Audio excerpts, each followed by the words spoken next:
बहुत पीड़ा हो रही है मैया। हाँ नन्ना, तू घर चल, मैं तुझे औषधि लगा दूंगी। हल्दी का लेप लगाऊंगी ना, झट से ठीक हो जाएगा। चल चल।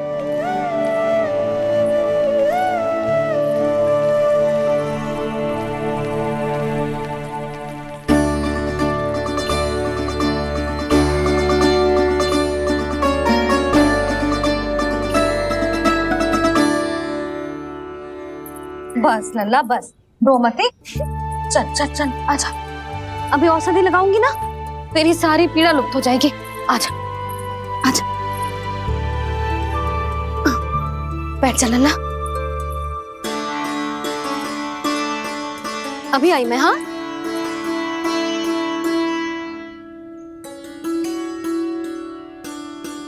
मैया। अरे तो अभी तक रो रो है? क्या कह रही थी सारी गोपियां, बता। के मेरा लल्ला श्री नारायण का अवतार है, दिव्य है, भगवान है। और जो भगवान इतनी छोटी सी चोट पे रोते हैं क्या? इतनी तो लगी भी ना है तुझे, जितना तो तू आ ऊ कर रो है।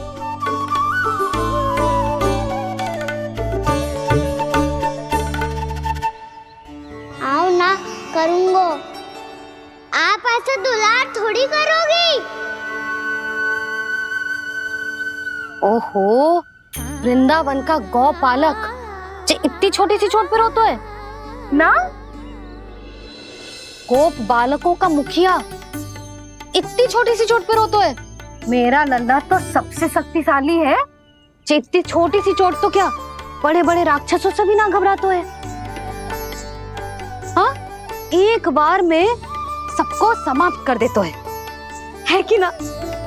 हाँ मैया, यदि कोई राक्षस वृंदावन की ओर टेढ़ी दृष्टि करके आएगा तो सबसे पहले कान्हा को सुरक्षा में खड़ा पाएगा, फिर चाहे जो बाल बन के आए या बगुला बन के।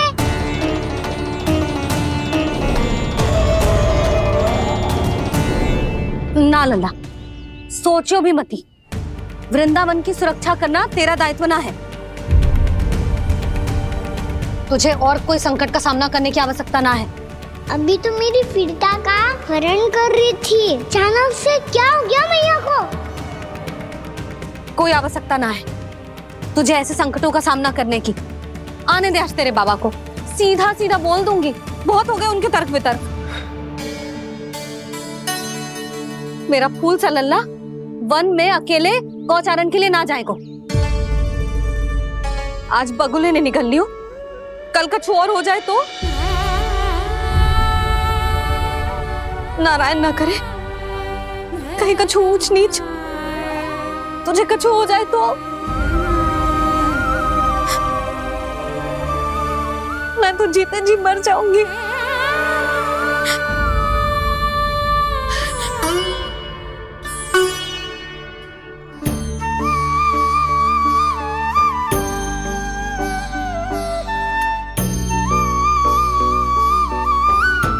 वीर अल्लाह की वीर मैया इतनी सी बात तो रोती है क्या? क्या करूं कान्हा, तुझे ऐसे बार बार संकट के मुंह में जाते हुए ना देख सकती मैं। तो फिर मैया मैं वचन देता हूँ, आज के बाद मैं गौचारण के लिए तभी जाऊंगा जब आप आज्ञा दोगी। पक्का? छल ना करेगा ना मेरे साथ? मैंने कब छल करो मैया? अच्छा ठीक है, ना करूँ छल।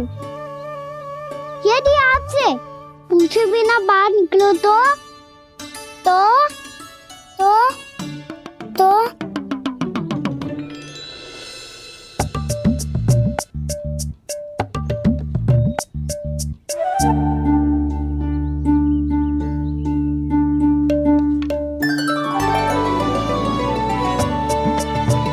ये रही आपकी छड़ी और ये रही मेरी पीठ।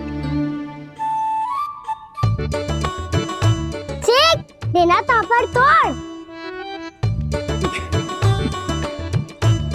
ठीक है, जब तूने अपना दंड निर्धारित कर ही लियो है तो सोच ले अब अगर तूने मेरी बात ना मानी तो तोड़ तोड़ छड़ी पड़ेगी, समझ आई?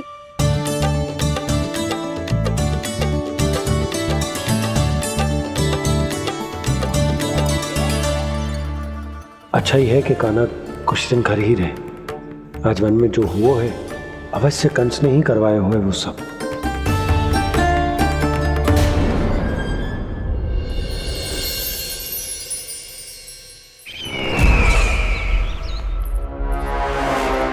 आपका ये धनुष तो सबसे अधिक शक्तिशाली था महाराज, ये कैसे टूट गया?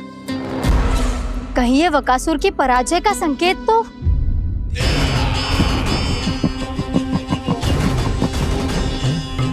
प्राप्ति, लगता है तुम्हें शुभ समाचार मिला नहीं। उस बकासुर ने उस विष्णु अवतार को जीवित ही निगल लिया है। अरे अब तक तो उस नन्हे से बालक को पचा भी चुका होगा वो। उसके तन में रक्त बनकर वो विष्णु अवतार और उसकी शक्तियां दौड़ रही होंगी। क्षमा कीजिए महाराज। क्षमा कीजिए, इस अशुभ से मुख से शुभ समाचार आने दो। माथे के बल को ढीला करो, चेहरे पर मुस्कान लाओ और कहो, महाराज, वृंदावन में मातम फैल चुका है। मैं ऐसा ही करता महाराज, यदि सूचना सत्य होती तो।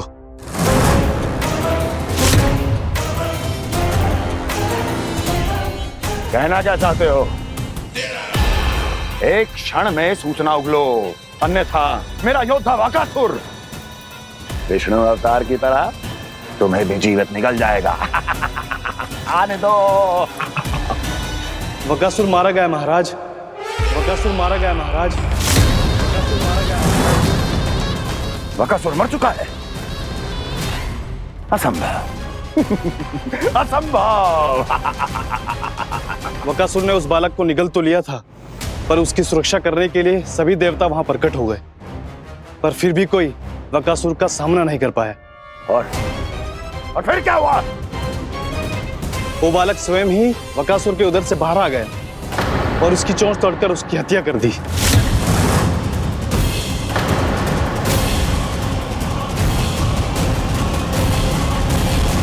वन में बकासुर की चोंच टूट गई और यहाँ आपका ये धनुष।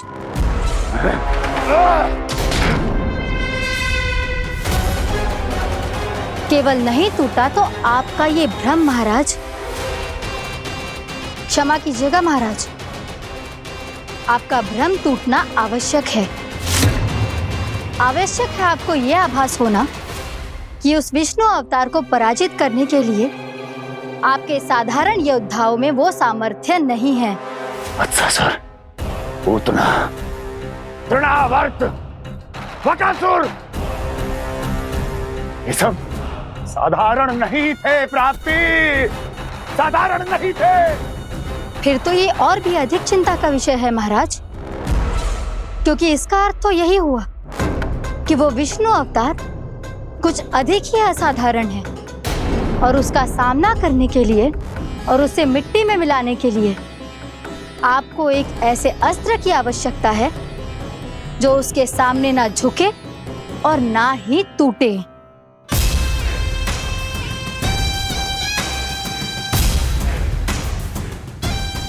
तो फिर मैं ऐसा ही अस्त्र ढूंढूंगा, चाहे आकाश पाताल एक क्यों ना करना पड़े मुझे, 10 दिशाएं 14 भुवन क्यों ना नापने पड़े मुझे। मैं उस अस्त्र को अवश्य ढूंढ निकालूंगा जो उस विष्णु अवतार के प्राणों की डोरी इस धनुष की तरह तोड़ सके।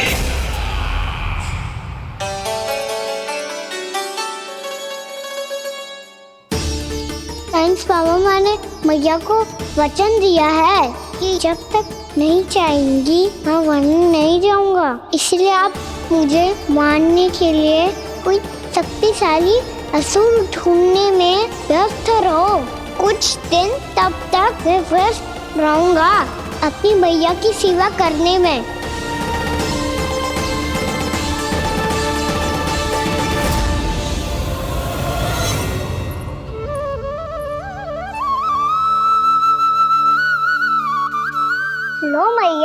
खिची को चढ़ाने के लिए जल।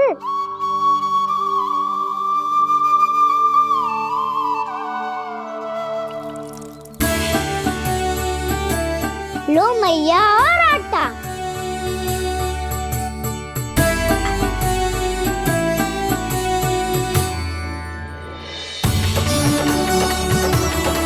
लो मैया बेलन।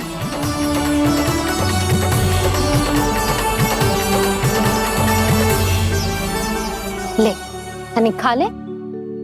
ओ मैया भूख ना लगी है। बिना भूख के खाने से क्या लाभ? और तेरा जब पेट तो कह रहा है कि उसे भोजन चाहिए। और लाभ कैसे ना है लल्ला? भोजन का लाभ है ना, तन को पोषण मिलेगो, स्वास्थ्य बनेगो, जे तेरी भुजाओं में शक्ति आ जाएगी ताऊ के जैसी, ताऊ से भी अधिक। तेरे जे केस भी लंबे हो जाएंगे। सच्ची मैया? सच्ची। माप के देख लियो नित्य दिन। तनिक खा।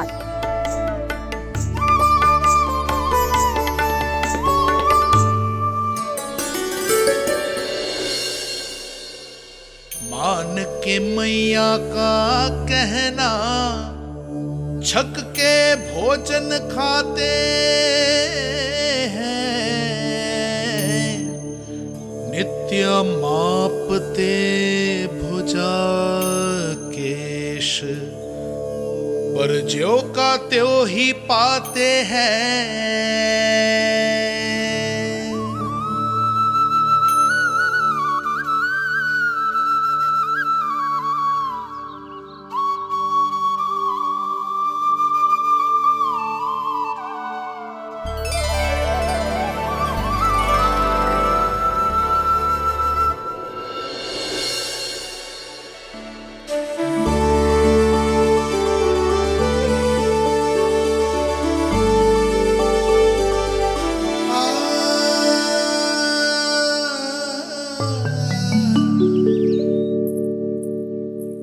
ले लल्ला फल खा ले। ना, मुझे ना खाने फल वल। क्यों? लंबे केस और शक्तिशाली भुजाएं ना चाहिए? व्यर्थ है ये सब।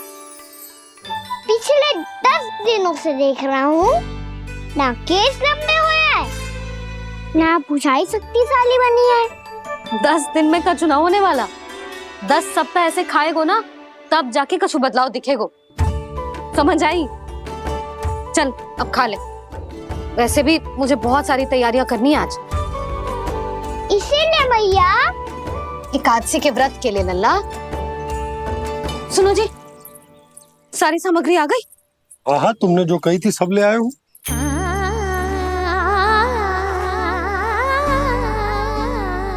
इसमें नारियल तो है ही ना, उसके बिना मैं एकादशी की पूजा कैसे करूंगी? यशोदा, मैंने भोला से कह दिया, वो लेकर आते ही होगा। घबराओ मत। कैसे ना घबराओ जी, आपको पता है ना एकादशी का व्रत मेरे लिए कितना महत्वपूर्ण है। पतो है।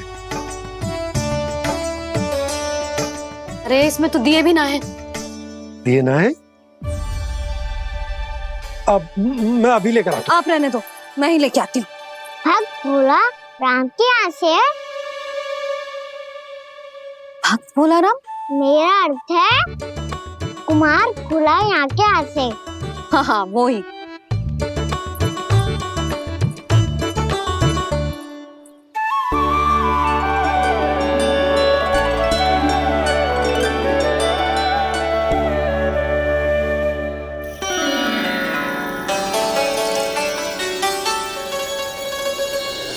श्री हरि, श्री हरि, मेरे श्री हरि।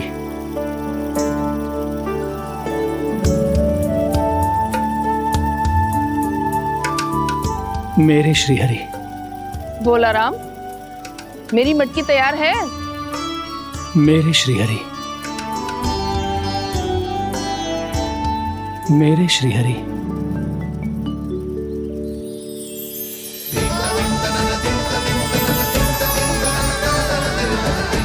भोला राम,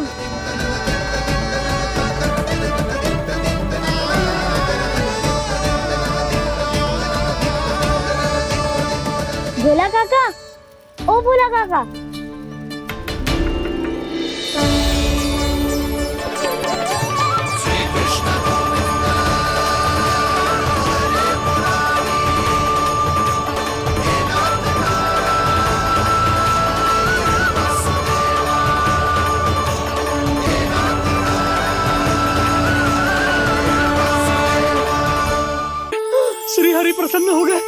मेरे श्री हरि आ गए, मेरे भगवान आ गए, मेरे श्री हरि आ गए, मेरे भगवान आ गए, मेरे श्री हरि आ गए, मेरे भगवान आ गए, मेरे श्री हरि आ गए, मेरे भगवान आ गए, मेरे भगवान आ गए, मेरे घर मेरे भगवान आ गए।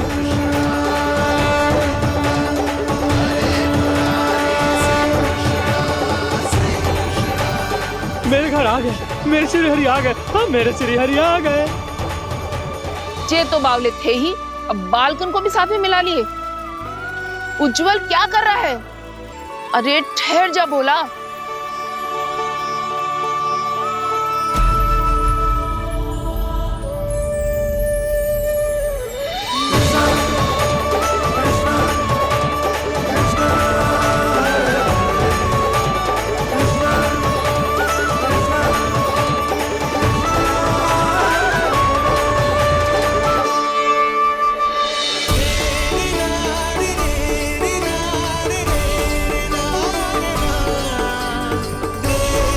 तो प्रेम से बुलाओ, आएंगे हरी भी।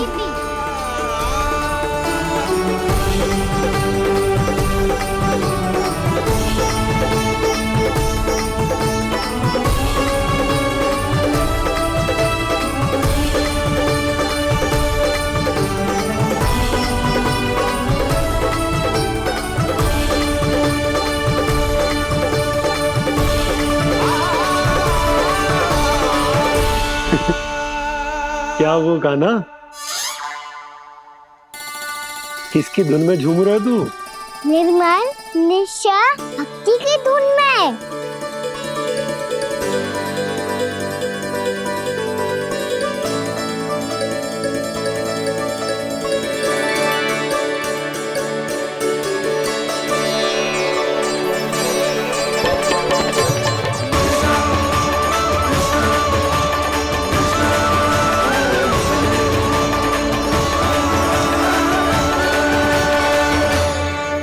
अरे क्या हो गया इन्हें? पावले हो गए हैं क्या? ठहरो, कोई आवश्यकता ना है ऐसे बावलों की तरह नाचने की।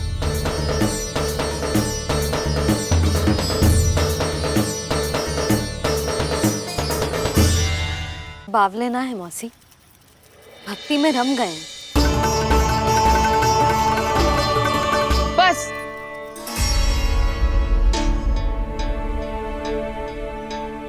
हम सब कब से खड़े हैं यहाँ, पर तुम्हें कुछ ध्यान ही रहा है।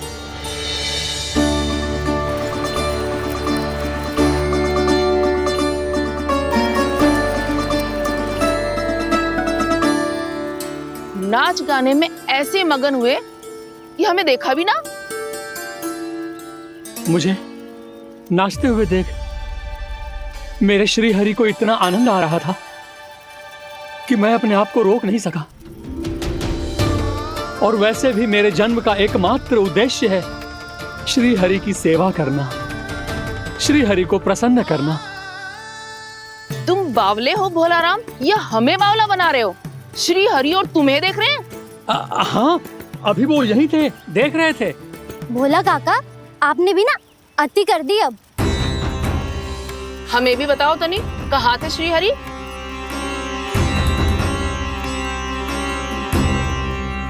ना जाने अपना उपहास करवाने में क्या आनंद आता है इन्हें। देखो, अब तुम सच मानो या झूठ, लेकिन हमरे श्री हरि यहीं थे, इसी चाक पर अभी। हाँ, लो सुन लो इस मूर्ख की बात। श्री हरि को और कोई स्थान ना मिलो जो इसके मिट्टी के चाक पे आकर बैठेंगे। श्री हरि को और कोई स्थान ना मिलो जो इसके मिट्टी के चाक पे आकर बैठेंगे। श्री हरि को और कोई स्थान ना मिलो जो इसके मिट्टी के चाक पे आकर बैठेंगे। जैसी मैया भैंसो ही लल्ला, दोनों का कुछ पता ही ना चलतो, कब किस बात पर प्रसन्न हो जाए और किस बात पर रुष्ट। अरे मैं भला असत्य क्यों बोलूंगा? अभी अभी यही थे श्री हरि। हाँ,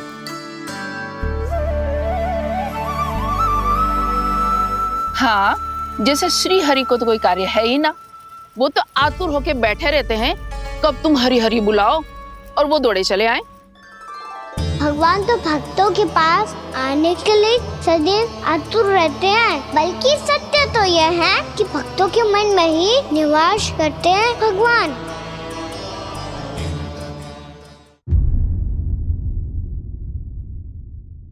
ये सच्ची बात तो ये है कि भगवान हमारे मन में ही निवास करते हैं।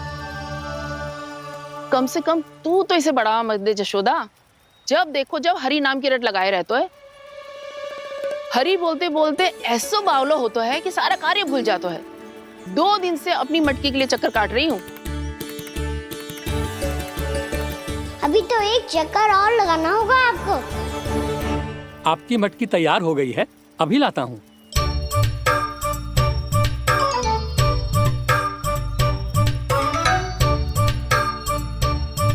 लो जी मटकी।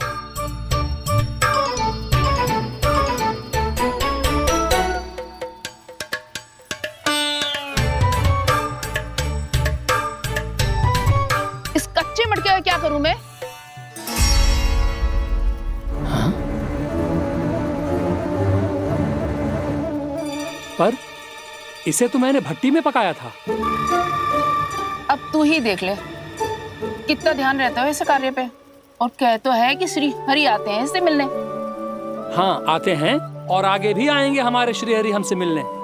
और आके मोक्ष देंगे, है ना? मांगूंगा तो मोक्ष भी दे देंगे, मांगूंगा तो मोक्ष भी दे देंगे, मांगूंगा तो मोक्ष भी दे देंगे। अभी तो ये बता कि तू मुझे मेरी मटकी कब देगो? और मेरी मांग कब पूरी करोगे भोला राम जी? मेरो घड़ा मेरे दिए तो तैयार है ना कल एकादशी की पूजा और व्रत के लिए? एकादशी का व्रत? हाँ एकादशी का व्रत। इसे करने से श्री हरि बहुत प्रसन्न होते हैं। अच्छा फिर तो अभी लाया।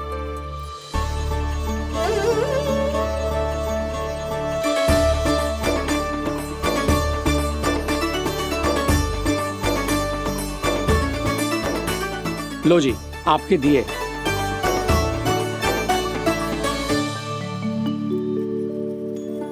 और जो हमने मांगा है वो? बाकी सब शेष द्वादशी के दिन मिलेगा, क्योंकि कल मैं भी एकादशी का व्रत रखूंगा, क्योंकि कल मैं भी एकादशी का व्रत रखूंगा, क्योंकि कल मैं भी एकादशी का व्रत रखूंगा।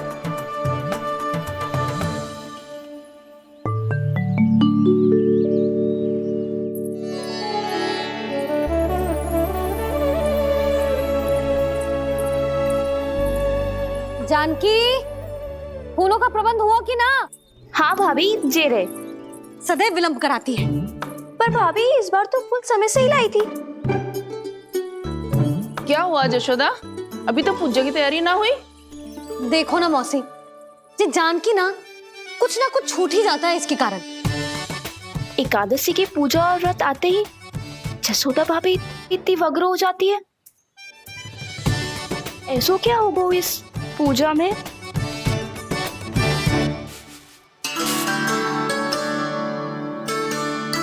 ये थाली में रोली चंदन रखने से, दिया जलाने से के होगो? आपको पता भी है एकादशी का व्रत क्यों रखते हैं, क्या महत्व है इसका? लो जे तो मैं जसोमती रानी से पूछना भूल ही गया। पर हाँ भगवान, मेरे लिए इतना ही पर्याप्त है कि इस व्रत को रखने से मेरे श्री हरि हमसे प्रसन्न हो जाएंगे।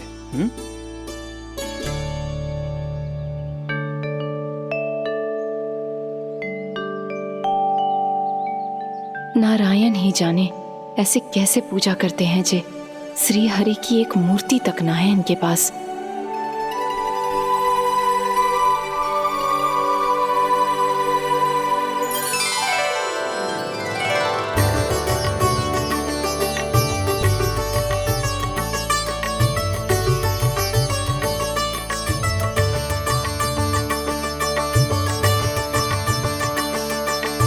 प्रभु, न तो मेरे पास मूर्ति है और ना तो इस व्रत के विधि विधान के बारे में मुझे जानकारी है और ना ही मुझे इसके महत्व के बारे में जानकारी है, पर फिर भी मैं करना चाहता हूं।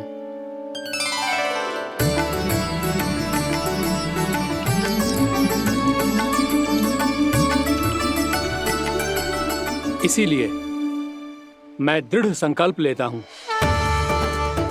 पूरी निष्ठा के साथ, श्रद्धा के साथ और पूरी आस्था के साथ मैं इस व्रत को संपन्न करूंगा।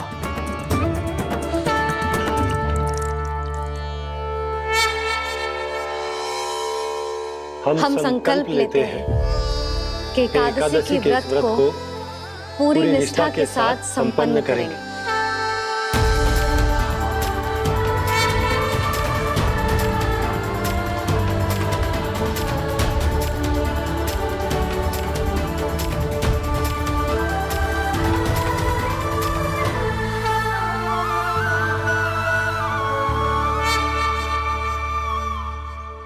तुलसी जी के पत्ते तो हैं ही ना। श्री नारायण को तुलसी जी के पत्ते के बिना भोग ना चढ़तो है। जानकी, तुलसी के पत्ते कहाँ हैं? भाभी, मैं तो कब से यही पूछना चाह रही थी कि तुलसी के पत्ते लाऊं क्या, पर आप तो व्यस्त थी ना। तुझे कितनी बार समझाओ है ना, यदि तेरे कछु करने से किसी और की कोई हानि ना हो रही हो या किसी के अच्छे कार्य में सहायता हो रही हो तो मुझसे आज्ञा लेने की आवश्यकता ना है। समझ गई भाभी, आगे से जाना उनको। ले अभी लेकर आती हूँ।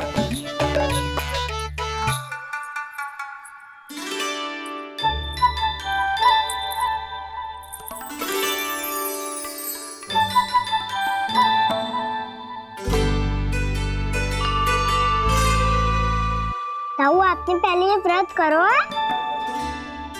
आपको इसका महत्व पता है? भाभी चलो।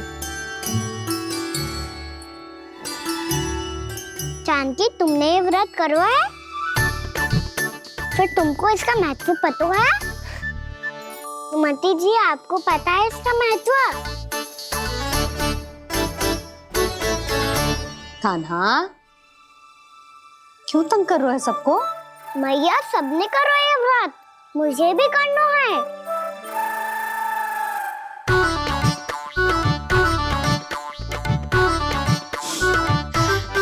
ये व्रत केवल बड़ों के लिए होती है लल्ला। जब आप ये व्रत कर सकती हो, बाबा कर सकते हैं, ये सारी गोपियां कर सकते हैं, बहू भी कर सकते हैं, तो मैं क्यों ना कर सकता? क्योंकि तू कल तक भूखा ना रह पाएगो लल्ला। जब भक्त रह सकते हैं, फिर मैं क्यों नहीं रह सकता? मेरा अर्थ है कि नारायण के भक्त मैया, मैया मान जाओ ना, मुझे करने दो ना ये व्रत। अपनी लल्ला पे आप विश्वास ना है आपको? विश्वास है। अच्छा ठीक है, तू भी कर ले।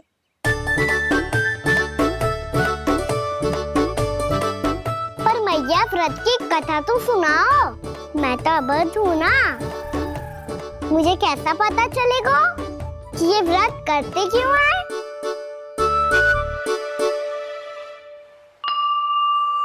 प्रभु, मुझ अबोध को कैसे पता चलेगा कि इस व्रत का क्या विधि विधान होता है और क्यों रखा जाता है और इसका महत्व क्या होता है? मुझे तो आप ही बता सकते हैं प्रभु। जब व्रत कर रहे हैं तब उसका महत्व भी पता होना चाहिए ना। बताओ ना मैया, क्यों रखते एकादशी का व्रत? इसके लिए तो तुझे एकादशी की कथा सुननी होगी। सुनेगो ना?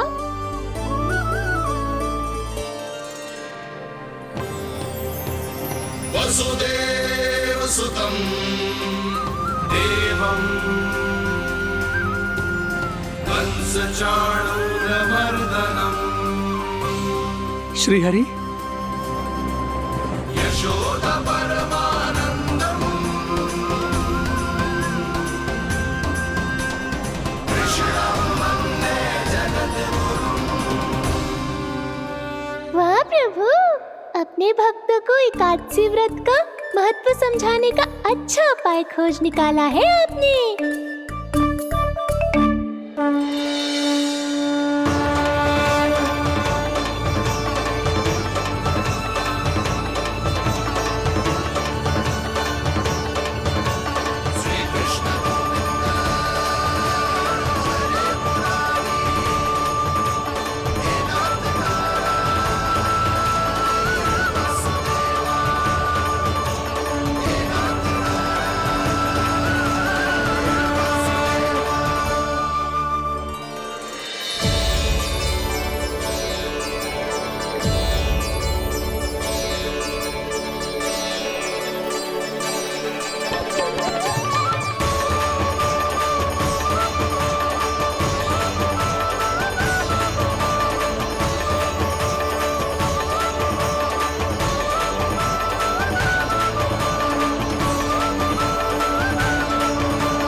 अब सब जन एकादशी के व्रत की कथा ध्यान से सुनना, तभी जे व्रत पूरा माना जाएगा।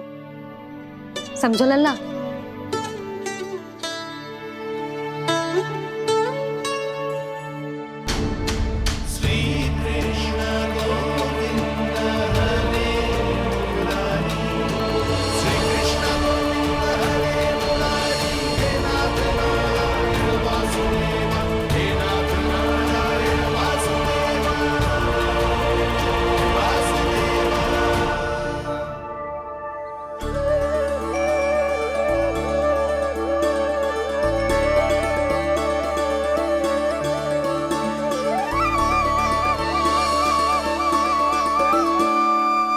सतयुग में चंद्रावती नाम के नगर में मूरा नाम का एक असुर राज्य करता था।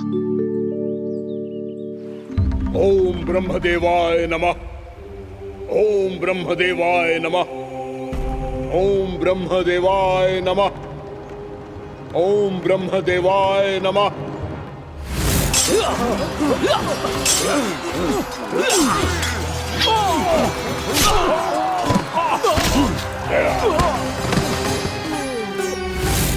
ओम ब्रह्मदेवाय नमः। ओम ब्रह्मदेवाय नमः।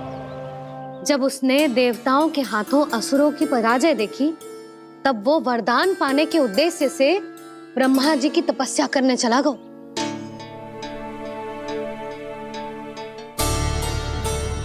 शीघ्र ही मूरा की तपस्या सफल हो गई और ब्रह्मदेव जी उससे प्रसन्न हो गए।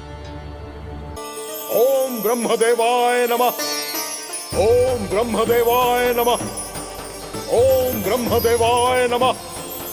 ओम ब्रह्मदेवाय नमः। ओम ब्रह्मदेवाय नमः। ओम ब्रह्मदेवाय नमः। ओम ब्रह्मदेवाय नमः। ओम ब्रह्मदेवाय नमः। मूरा,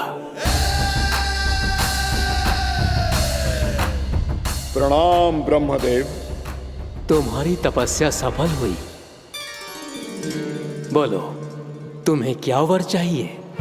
सृष्टि के रचयिता ब्रह्मदेव, कृपया मुझे ऐसा वरदान दीजिए जिसकी सहायता से मैं त्रिलोकी विजयी बन जाऊं और कोई देवता मुझे पराजित ना कर सके।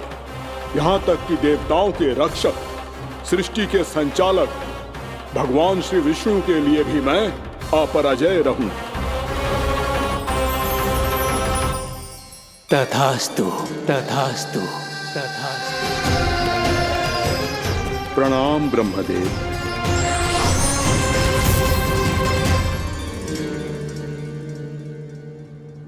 ऐसा वरदान पाकर मूरा बहुत अभिमानी होगा। यक्षों, किन्नरों, यहाँ तक कि देवताओं को भी युद्ध के लिए ललकारने लगो, पर किसी ने भी उसकी ललकार को स्वीकार ना करो, क्योंकि सभी उसकी शक्ति से बहुत भयभीत थे और उसके सामने युद्ध किए बिना ही अपनी पराजय स्वीकार करने लगे। और फिर दंभ में आके उसने स्वर्गलोक पर भी आक्रमण कर दिया और देवराज इंद्र तक को चुनौती दे डाली।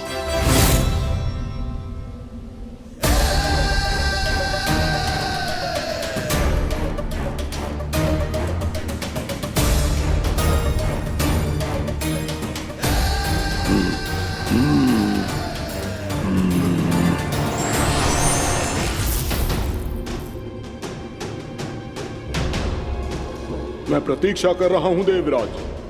क्या उत्तर है तुम्हारा? मुझसे युद्ध करोगे या फिर बिना लड़े ही पराजय स्वीकार कर मेरे अधीन हो जाओगे और सौंप दोगे मुझे अपना ये स्वर्गलोक? सारी शक्ति तुम्हारे मुख में है या कुछ बाहुबल भी है तुम्हारे पास? मैं तुम्हारी चुनौती स्वीकार करता हूं मूरा। मैं तुम्हारी चुनौती स्वीकार करता हूं मूरा।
खैरिए देवगण, असुर राज मूरा को ब्रह्मदेव का आशीर्वाद प्राप्त है।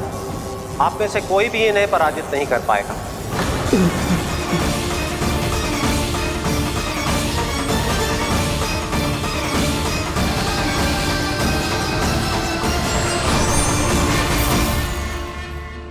एक अवसर और देता हूं देवराज, युद्ध या अधीनता, क्या उत्तर है तुम्हारा देवराज?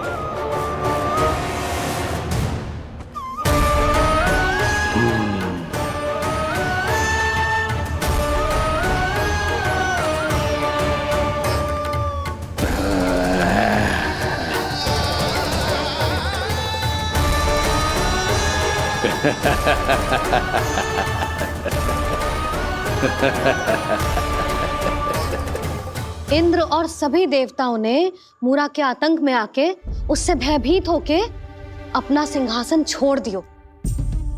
अब मूरा स्वर्ग का अधिपति बन गयो और शीघ्र ही उसने अन्य सभी असुरों को स्वर्ग में निवास करने के लिए आमंत्रित कर दिया। और इस प्रकार से वो धीरे धीरे तीनों लोकों का सम्राट बन गया। उसे किसी ने रोका नहीं मैया? ना लल्ला, इतना साहस किसी में था ही ना। और फिर ये निश्चित करने के लिए कि भविष्य में किसी और असुर की मृत्यु ना हो, वो यमराज पे भी विजय प्राप्त करने के लिए यमलोक की ओर प्रस्थान कर दियो। वो तो अपने आप को और सभी असुरों को अमर बनाना चाहता था। पर देवता और यमराज भी उसकी ये योजना समझ गए थे। इसीलिए उसके आने से पहले ही सारे देवताओं ने श्री नारायण से सहायता के लिए गुहार लगाई। अब केवल आप ही कुछ कर सकते हैं प्रभु। अभी तो मूरा केवल त्रिलोक का स्वामी है, और यदि उसने यमलोक भी जीत लिया तो वो जीवन को ही नियंत्रित नहीं करेगा प्रभु, वो मृत्यु का भी स्वामी हो जाएगा। ऐसे में पहले सृष्टि का संतुलन तो नष्ट होगा प्रभु, और फिर स्वयं सृष्टि ही नष्ट हो जाएगी। ऐसा नहीं होगा यमदेव, नियति ऐसा होने ही नहीं देगी। विधि रचेगी खेल और मैं बनूंगा माध्यम। असुर राज मूरा का सामना मैं करूंगा। बस आप मुझे चुनौती देने के लिए उसे तैयार कर लीजिए, चाहे उसके लिए आपको साम दाम दंड भेद कोई भी उपाय क्यों ना अपनाना पड़े।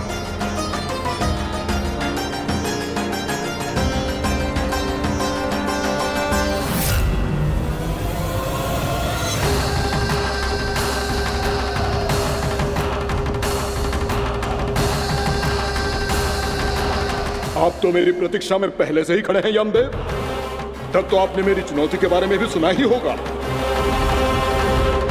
कहिए, क्या उत्तर है आपका?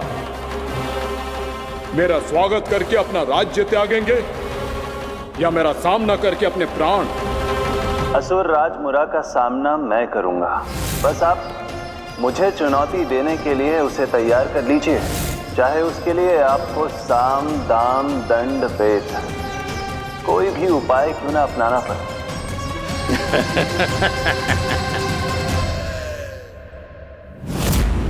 मैं तुम्हें इसका आभास है मुझे असुरराज, पर मैं आपकी अधीनता स्वीकार करूं इससे पहले आपको स्वामी धर्म का पालन करना होगा। मेरे पुराने स्वामी के क्रोध से मेरी रक्षा करनी होगी आपको। कौन है तुम्हारा पुराना स्वामी? भगवान श्री नारायण। और छोटी माँ मूरासुर को तो श्री नारायण से भी रक्षा का वरदान प्राप्त था ना? यही तो श्री नारायण की लीला थी बलराम। पर वो राक्षस अपने दम में जे समझ ही ना पाओ कि वो क्या भूल करने जा रहे हैं?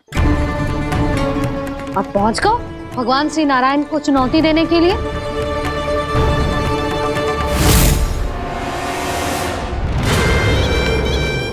वहीं ठहर जाओ असुर राजमुरा।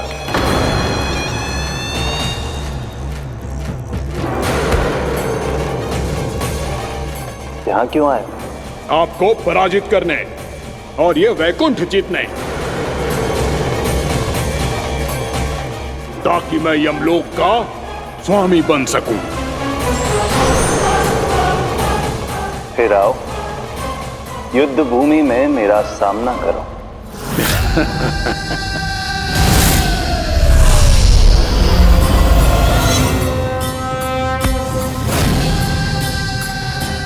ये नहीं जानते कि इनसे ना हारने का वरदान तो मैं पहले ही प्राप्त कर चुका हूं, इसलिए युद्ध ठीक से आरंभ हो पाए उससे पहले ही इन्हें जीत लूंगा मैं।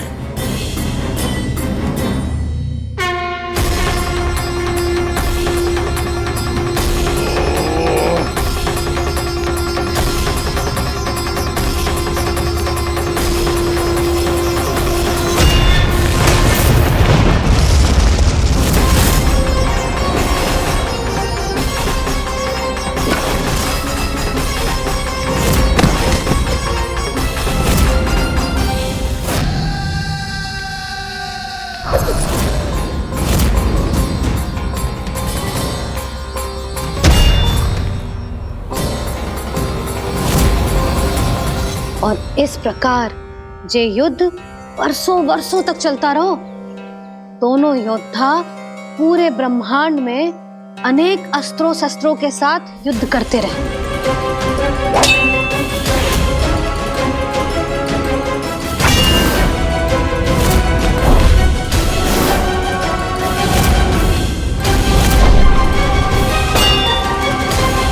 फिर क्या हुआ मैया?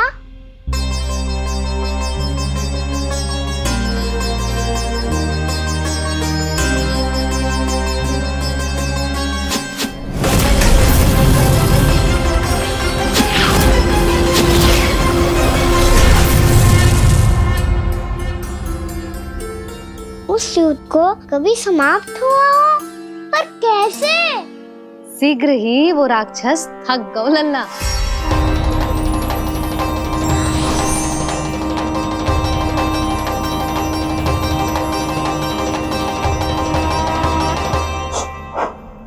खड़े खड़े देख क्या रहे हैं नारायण?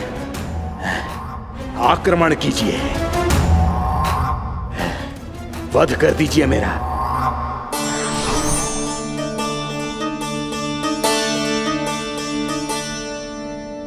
मैं तुम्हारी वीरता से प्रभावित हूं, इसीलिए इतनी थकान की स्थिति में मैं तुम जैसे वीर पर आक्रमण नहीं करूंगा। जाओ विश्राम करो। यदि फिर से युद्ध करने की इच्छा हो तो तुम्हारा स्वागत होगा।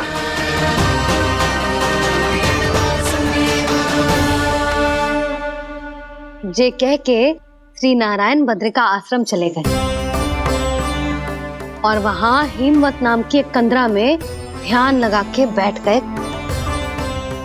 उधर वो राक्षस विश्राम करने लगो। अनेकों दिन बीत गए और अब वो राक्षस मूरा फिर से स्वस्थ होके बलवान हो गया था। उसने अपनी सारी शक्ति फिर से प्राप्त कर ली थी। श्री नारायण ने उस पर दया करी थी, पर वो फिर से श्री नारायण को छलने को तैयार होगा।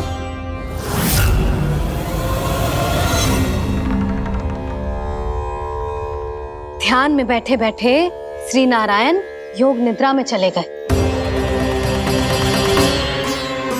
पर दुष्ट मूरा इसी अवसर का लाभ उठा के उनकी कंदरा में घुस आयो, ताकि वो सोते हुए श्री नारायण पे आक्रमण कर सके।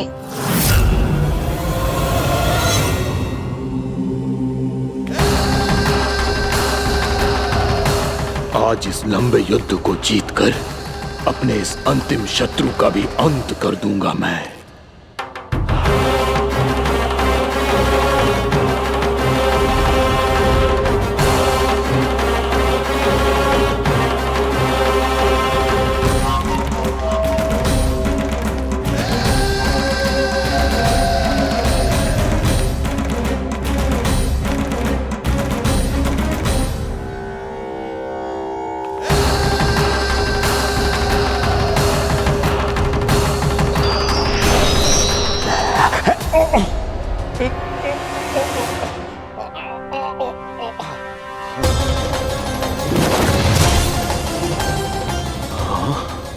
दुष्ट राक्षस, प्रभु ने तुझ पर दया की, तुझे संभलने का अवसर दिया। तू इन्हीं पर ही छल से वार करने चला है।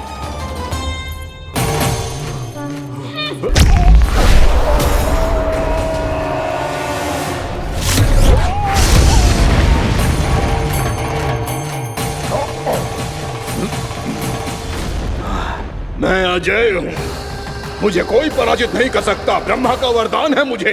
तूने नारायण से अपराजय होने का वरदान मांगा था मूर्ख, उनकी शक्ति से नहीं। ध्यान से देख, मैं तेरी मृत्यु हूँ, मृत्यु।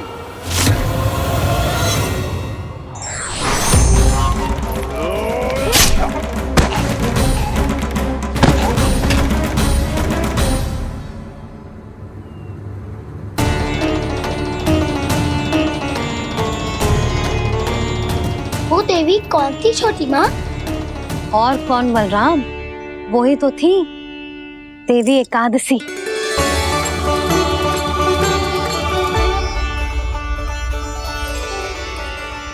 मुझे क्षमा कीजिए प्रभु, आपकी आज्ञा के बिना ही युद्ध करके आपके शत्रु को मृत्यु के घाट उतार दिया। क्षमा नहीं, आपकी तो प्रशंसा होनी चाहिए देवी। असुर राज को मारकर आपने सभी देवताओं को मुक्त करवाया है। इस पापी के अहंकार से तीनों लोकों की रक्षा की है आपने। आप एकादशी की तिथि पर मेरी एकादश इंद्रियों से उत्पन्न हुई हैं। इसीलिए मेरे सभी भक्त आपको उत्पन्न एकादशी के नाम से जानेंगे। सभी तिथियों में आपका स्थान सर्वश्रेष्ठ होगा। जिस तरह आपने राक्षस के आक्रमण से मेरी रक्षा की है, उसी प्रकार एकादशी के दिन व्रत करके जो भी भक्त आपकी कथा सुनेगा, मैं स्वयं उसकी रक्षा करूंगा। जो आपकी पूजा करेगा, उसे मेरी विशेष कृपा प्राप्त होगी और उसके साथ साथ उसे मिलेगा धन, सिद्धि और मोक्ष।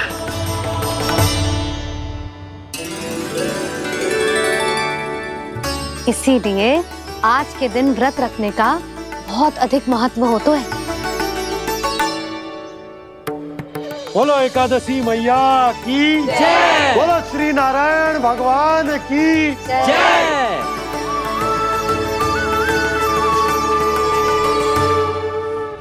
प्रभु की कृपा से एकादशी का महत्व भी पता चल गो और मेरा व्रत भी सफल होगा। अभी नहीं भूला राम, एकादशी का व्रत पूरी तरह तभी सफल होता है जब द्वादशी के दिन उसे पूरा किया जाता है।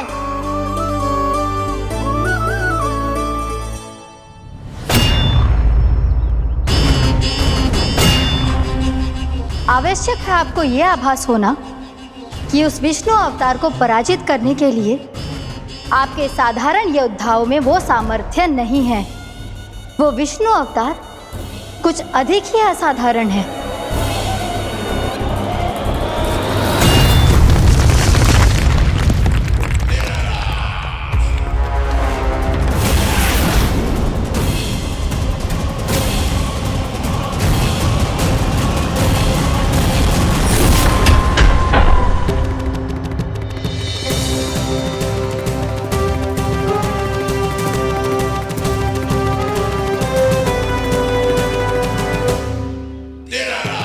अब मैं दिखाऊंगा उस विष्णु अवतार को असाधारण शत्रु क्या होता है।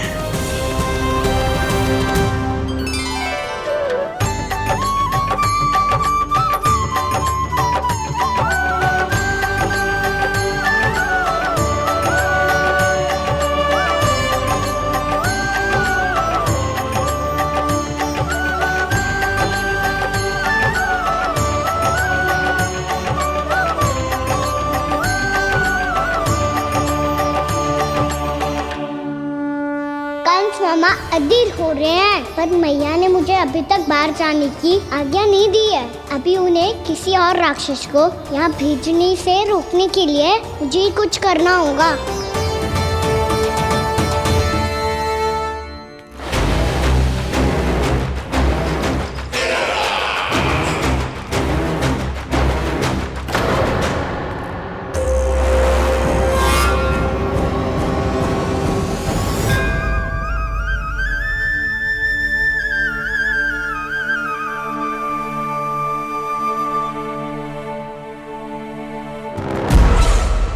कौन हो तुम? बचपन से ही मुझे मारने का सपना देख रहे हैं, फिर मुझे ही नहीं पहचानते।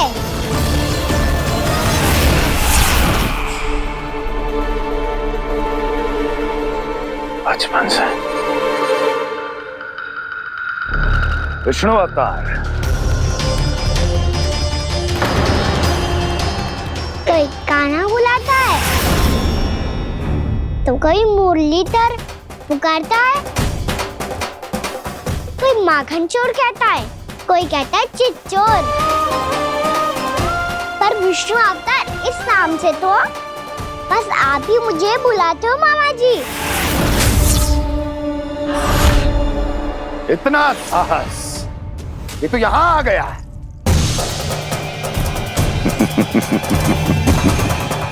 यहाँ आ तो गया तू विष्णु अवतार, किंतु यहाँ से जीवित नहीं जाएगा। तेरे इस शीश को तेरे धड़ से अलग कर दूंगा मैं।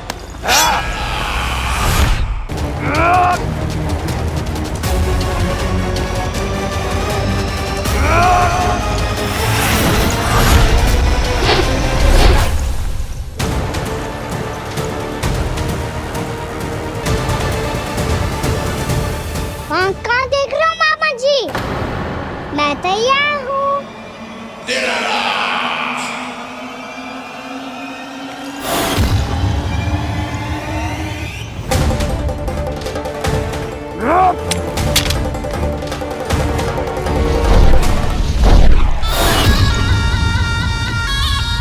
मामा जी, आप सदैव इसी तरह क्रोध में रहते हो क्या?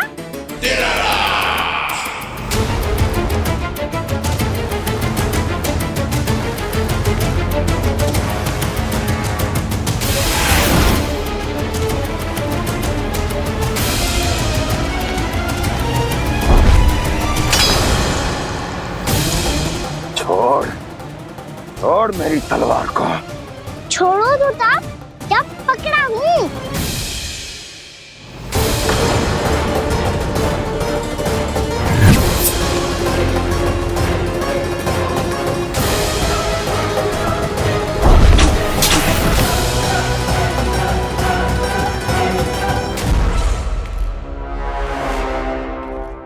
मामा जी,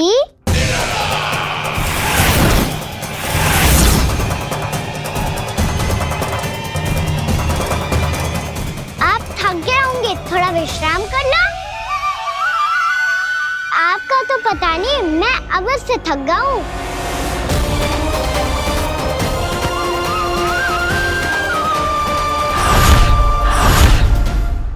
मेरे सिंहासन पर बैठने का तो साहस। अभी तो बस अभ्यास कर रहा था मामा जी। भविष्य में मुझे तो बैठना है यहाँ। आपने बल प्रयोग करके से अपने पिताजी से छीना था, मैं आपसे छीन लूंगा। जो छल और बल से लिया जाए वो अधिक समय तक टिकता नहीं है मामा जी।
वो मेरा सिंहासन छीनना चाहता है।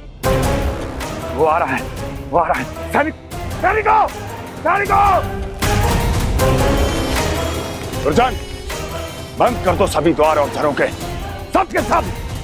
इसकी हर संभावना पर इतना कड़ा पहरा बिठा दो कि ना तो कोई महल के भीतर आ सके, ना तो बाहर जा सके। मुझे महल की चप्पे चप्पे की सूचना चाहिए। जाओ।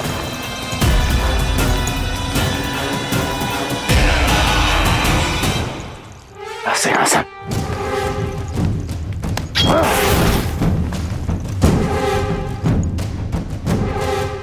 अब आ, दुष्ट मायावी, ए छलिया विष्णु अवतार, मैं कंस तेरी प्रतीक्षा कर रहा हूँ। देखता हूँ मेरे सिंहासन पर कैसे बैठता है तू। मुझे तो बस कुछ समय चाहिए था, वो मिल गया। अब करते रहिए आप प्रतीक्षा।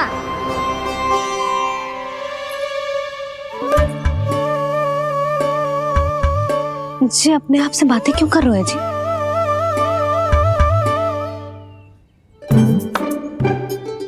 आप मुस्कुरा क्यों रहे हो? ना कछु ना। बताओ क्यों मुस्कुरा रहे हो? तुम ही पर गए हैं जी। जब तुम व्रत करती हो तो तुम भी ऐसा ही करती हो। इसी प्रकार भूख अधिक लगने पर अपना ध्यान भटकाने के लिए स्वयं से ही बड़बड़ाती रहती। होगा। आपको तो बस मेरा उपहास उड़ाने के लिए बहाना चाहिए।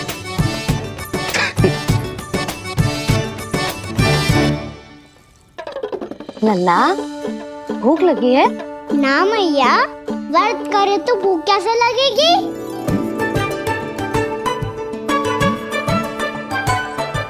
यदि लगी हो तो छोटे बालकों को थोड़ी बहुत भूल चूक क्षमा होती है। कछु ना तो फल तो तू खा ही सकते है। अब तो पूरे नियम और विधि विधान से व्रत तोड़ूंगा। कल द्वादशी के सुबह मुहूर्त के अनुसार। ठीक।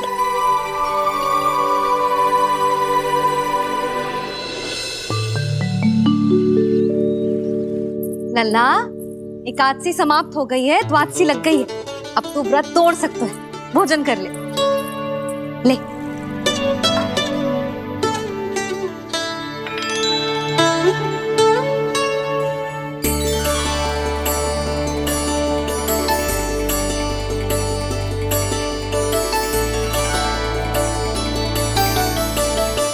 आज तो कार्य कर लीजिएगा।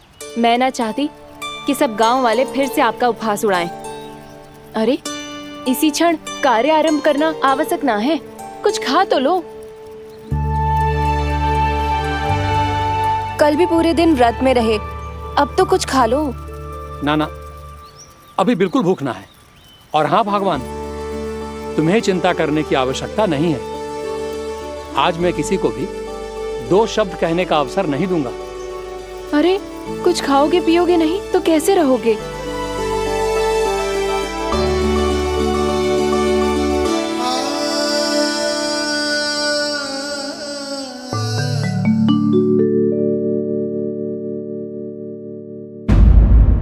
भूख कहाँ से होगी? श्री हरि नाम से पेट तो भर लेते हो। श्री हरि, श्री हरि, श्री हरि।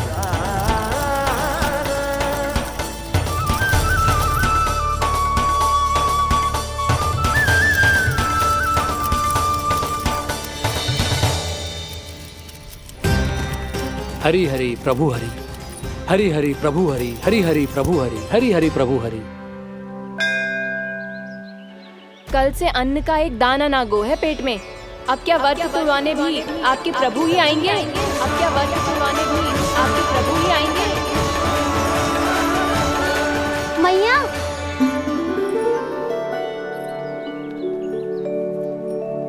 मैया पहले व्रत तोड़ के कछु खा तो लो। अभी ना, लौट के आने के बाद। हाँ,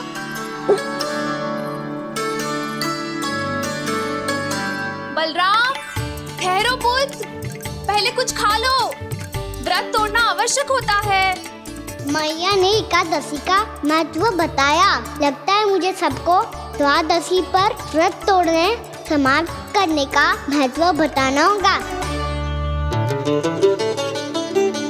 हरि हरि हरि हरि हरि मेरे हरि।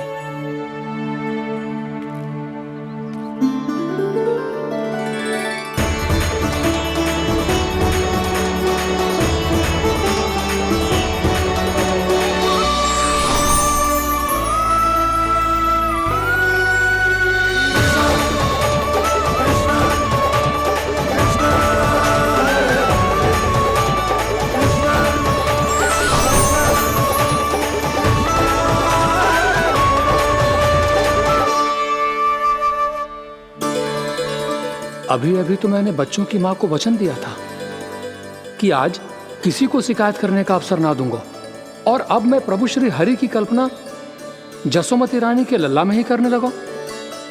ना ना, ये ठीक ना है।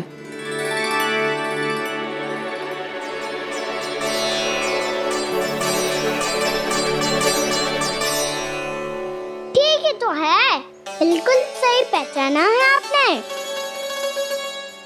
बड़े तो बड़े, अब तो बालक भी हमारा उपहास उड़ाने लगे।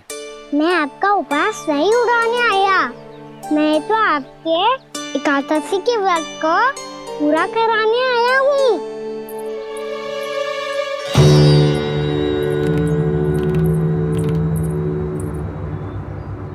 कान्हा,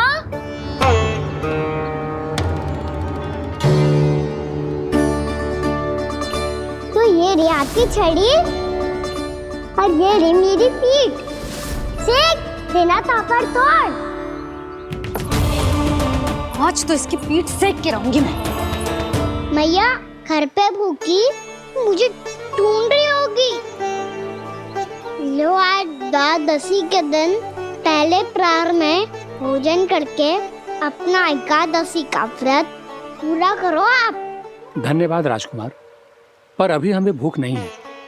बहुत सारा काम पड़ा है, और अभी थोड़ी ही देर में शंकरी बहन भी अपनी मटकी लेने आती होंगी।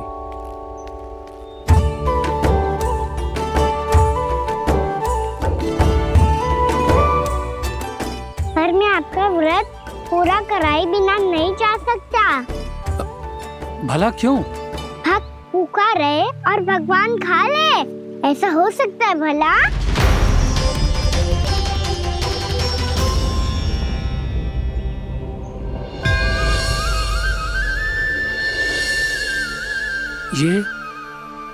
ये कैसा भ्रम हो रहा है मुझे? मुझे लगता है अपना काम करना चाहिए। द्वादशी के पहले प्रहर में व्रत पूरा करना बहुत आवश्यक होता है, ना तो एकादशी का व्रत भी पूरा ना मानो जातो। इतनी सारी ज्ञान की बातें तुम्हें कैसे पता है लल्ला?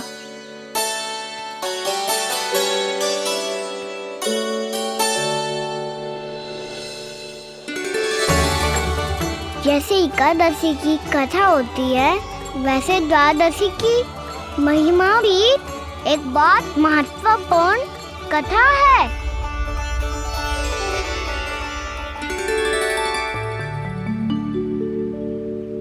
कैसी कथा? बिल्कुल सही समय पे आई हो आप, क्योंकि आपको ये कथा आपको अवश्य सुननी चाहिए।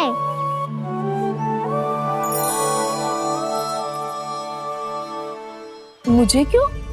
पहले सुन तो लियो, फिर स्वयं ही पता चल जाएगा।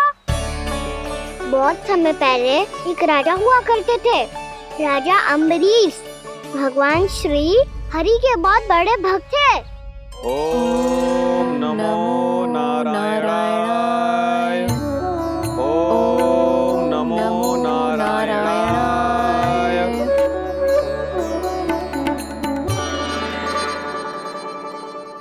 नेक पुण्य के काम करते थे वो। अपनी पत्नी के साथ हरि का नाम जपते रहते थे। उन्होंने 12 माह एकादशी का व्रत करो, निर्जल उपवास किया और जब उनकी 12वीं एकादशी का व्रत द्वादशी के दिन तोड़ने का समय हुआ, तभी महर्षि दुर्वासा अपनी 100 शिष्यों के साथ उनके महल में पधारे।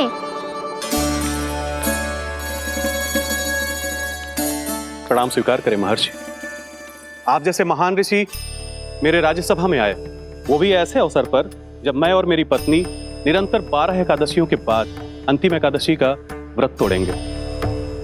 इससे बड़े सौभाग्य की क्या बात हो सकती है हमारे लिए। आज आपके साथ साथ मेरा और मेरे शिष्यों का एकादशी व्रत भी पूरा होगा। संभव है प्रभु की इच्छा यही हो कि हम सब अपना व्रत एक साथ तोड़ें। ये तो अत्यधिक प्रसन्नता की बात है महर्षि। तो फिर ठीक है, हम सब यात्रा से थके हैं। व्रत तोड़ने से पहले हम स्नान करना चाहते हैं। जैसी आपकी इच्छा महर्षि। जब तक आप लोग लौटेंगे तब तक आपके सारे प्रबंध यहाँ हो चुके होंगे।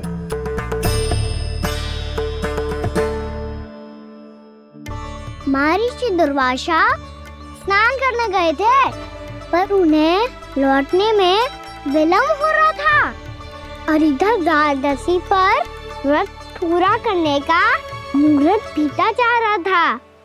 महाराज अमरेश बड़ी विरक्ता के साथ महर्षि दुर्वासा के लौटने की प्रतीक्षा कर रहे थे। महाराज, व्रत तोड़ने का मुहूर्त बीता जा रहा है, बस कुछ ही समय बचा है। महर्षि और उनके शिष्यों को लौटने में न जाने कितना समय लग जाएगा। मेरा सुझाव है कि आप मुहूर्त समाप्त होने से पहले व्रत अवश्य तोड़ लें। गुरुदेव, हमने महर्षि दुर्वासा को वचन दिया है कि जब तक वो लौटेंगे नहीं तब तक हम व्रत नहीं तोड़ेंगे। इसीलिए मैं उनके लौटने के बाद ही भोजन ग्रहण करूंगा। पर महाराज, मुहूर्त यदि बीत गया और समय रहते हुए नहीं आए तो महाराज आपका व्रत पूरा नहीं होगा। महाराज, आपको उसका फल नहीं मिलेगा। महाराज, 12 एकादशियों का व्रत व्यर्थ चला जाएगा। किंतु गुरुदेव, यदि मैंने भोजन कर लिया तो ये तो अतिथियों का अपमान होगा। आप उचित कह रहे हैं महाराज। भोजन के लिए उनकी प्रतीक्षा अवश्य कीजिए महाराज। पर मुहूर्त रहते हुए एक तुलसी का पत्ता और जल ग्रहण कर लीजिए। इससे आपका व्रत भी पूरा हो जाएगा और अतिथि का मान भी रह जाएगा। आपका सुझाव अच्छा है गुरुदेव।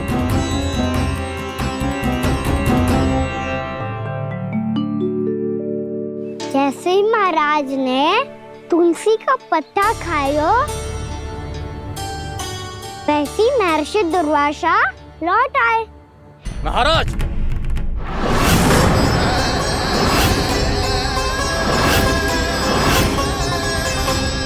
महाराज को उपवास तोड़ते देखते बहुत क्रोधित हो गए।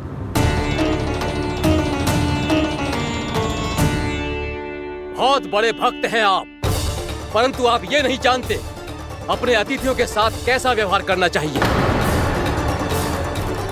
आपने हमें साथ भोजन करने का वचन दिया था, पर अपना व्रत क्यों तोड़ा आपने? महर्षि, मैंने भोजन नहीं ग्रहण किया।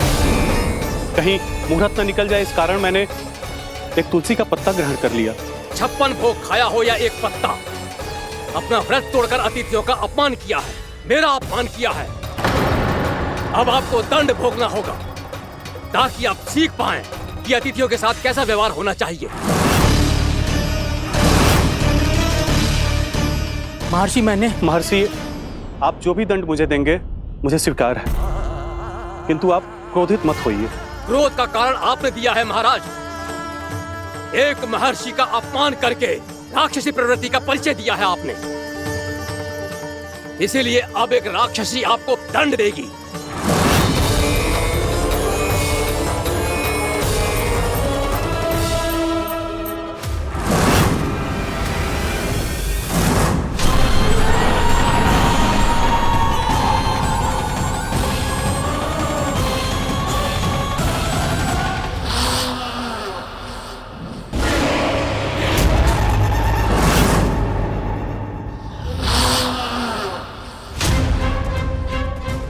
हे प्रभु, यदि मैंने सच में महर्षि का अपमान करने की भूल की हो तो मैं उसका परिणाम भोगने के लिए प्रस्तुत हूं।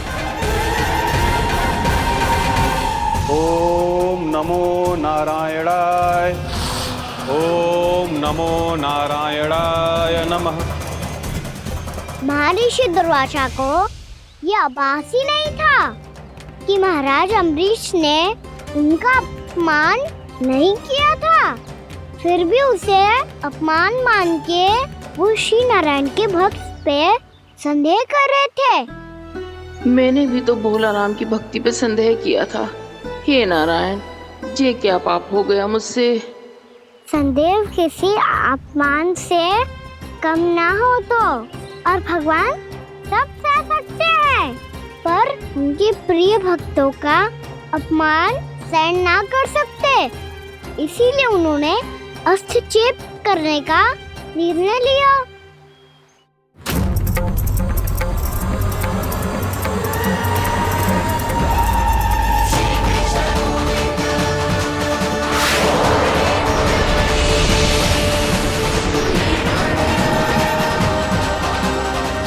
ओम नमो नारायणाय।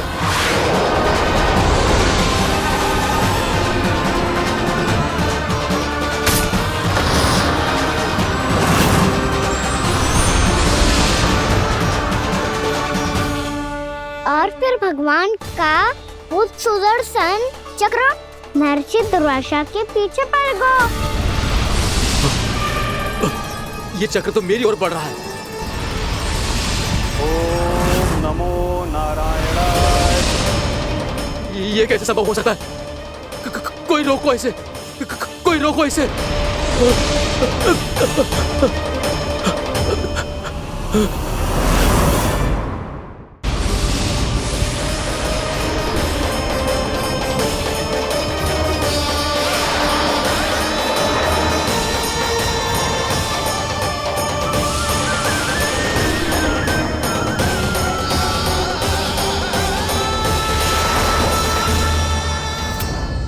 चक्र से अपने प्राण कैसे तैसे बचाते बचाते महर्षि दुर्वासा ब्रह्मलोक जा पहुँचे।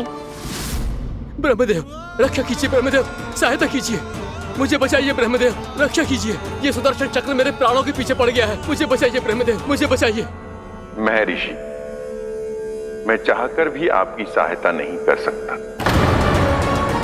ऐसी स्थिति में यदि कोई कुछ कर सकते हैं तो वो है सुदर्शन चक्र के स्वामी विष्णु, क्योंकि सृष्टि में केवल वही है जो इसे नियंत्रित कर सकते हैं।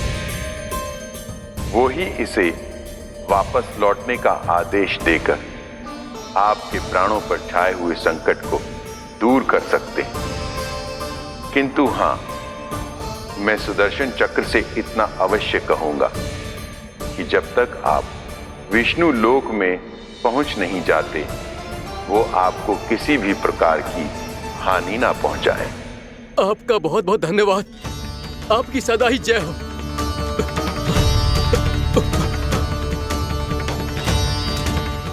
फिर क्या था? भागते भागते महर्षि दुर्वासा सीधे भगवान श्री हरि के शरण में बैकुंठ पहुंच गए। त्राहिमाम प्रभु, त्राहिमाम, मुझे बचाइए, मेरी सहायता कीजिए प्रभु, मेरी सहायता कीजिए। मैं आपके इस चक्र और ऊर्जा से नहीं भाग सकता प्रभु, कृपया करके अपने सुदर्शन को रोकिए, इसे वापस लीजिए प्रभु। यह असंभव है महर्षि। एक बार सुदर्शन चक्र मेरे हाथों से छूट जाए तो अपना उद्देश्य पूरा किए बिना, मेरे भक्तों की रक्षा किए बिना वापस नहीं लौटता। कोई तो उपाय होगा प्रभु, कृपया करके मेरे प्राण बचाइए प्रभु। मैं सुदर्शन की ऊर्जा से जलकर भस्म नहीं होना चाहता प्रभु। आप जो कहेंगे मैं करूंगा प्रभु, मेरी सहायता कीजिए प्रभु, मेरी सहायता कीजिए। उपाय है, किंतु मुझे नहीं लगता कि आप वो कर पाएंगे। मैं अवश्य करूंगा, मैं अपनी प्राण रक्षा के लिए कुछ भी करूंगा प्रभु। आपने मेरे भक्त राजा अम्बरीश को भक्ति का कर्तव्य निभाने के लिए अपमानित और दंडित किया है महर्षि, पर भक्त की रक्षा करना भगवान का कर्तव्य है। इसलिए यदि आप भक्त राजा अम्बरीश के पास जाकर क्षमा याचना करें और यदि वो आपको क्षमा कर दे तो ही ये चक्र आपके प्राण लिए बिना लौट सकता है। अन्यथा आप तो जानते हैं महर्षि, मेरे भक्त का अपमान मेरा अपमान। भक्त का अपमान भगवान के अपमान से कम ना हो तो है। महर्षि दुर्वासा को भी ये बात समझ आई और फिर उन्होंने महाराज अम्बरीश से क्षमा याचना की। महाराज महाराज महाराज महाराज महाराज, मुझे क्षमा करें महाराज, मुझसे बहुत बड़ी भूल हो गई महाराज, मुझसे बहुत बड़ी भूल हो गई महाराज। महर्षि, आप हमारे चरण छुए ये उचित नहीं। महाराज, महाराज अम्बरीश, आप नारायण के सच्चे भक्त हैं। मैंने आपको अपमानित किया, दंडित करने का प्रयास किया महाराज। इस अपराध के लिए मुझे क्षमा कीजिए महाराज, और इस सुदर्शन चक्र से मेरे प्राण बचाइए महाराज।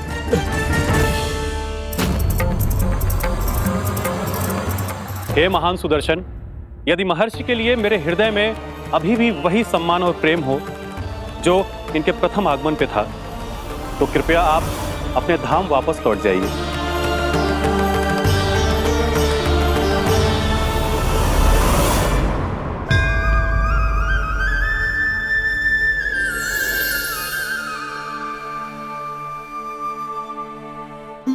आपका बहुत बहुत धन्यवाद महाराज अम्बरीश। मैं आपको आशीर्वाद देता हूं कि आप देवराज इंद्र के समान शक्तिशाली हों। आपकी कीर्ति का पताका दसों दिशाओं में फहराए। मेरी बस एक ही इच्छा है महर्षि, कि मैं आपके साथ अपना उपवास तोड़ सकूं। अवश्य महाराज, हम सब भोजन आपके साथ करेंगे और अपने आप को नारायण की सेवा में अर्पित करके व्रत को पूरा करेंगे, क्योंकि आज जो यहाँ हुआ है उससे सिद्ध हो चुका है कि एकादशी व्रत का फल द्वादशी की सुबह भोजन करने से ही प्राप्त होता है। इस कथा से हमें पता चलता है कि सभी को द्वादशी के सुबह भर पेट भोजन करके एकादशी का व्रत पूरा करना चाहिए। और दूसरी बात, भगवान की सच्ची भक्ति अपमान कभी ना करना चाहिए। उनके साथ सदैव प्रेम से व्यवहार करना चाहिए। यही भगवान को सबसे अधिक प्रिय है। भैया भोला राम, मैंने भी श्री हरि पे तुम्हारे विश्वास का उपहास उड़ाया था, मुझे क्षमा कर दो। ना ना, आप क्षमा मांगकर मुझे लज्जित मत करो, आप तो मेरी बहन जैसी हैं। जब महर्षि दुर्वासा जैसे महान ऋषि को भी प्रभु के भक्त से क्षमा मांगनी पड़ी, तो मैं तो बहुत ही तुच्छ हूँ। मुझे आपकी किसी भी बात का बुरा ना लगा। पर पता है प्रभु को कौन सी बात सब भूला रखता है? कौन सी बात? जब उनका भक्त भूखा रहे, हमें भी अपना व्रत पूरा ना करे। और जैसा कि आप सभी ने अभी कथा से सीखो है, एकादशी के व्रत को द्वादशी की सुबह अवश्य पूरा करना चाहिए। अब आप जाओ, अपना व्रत पूरा करो।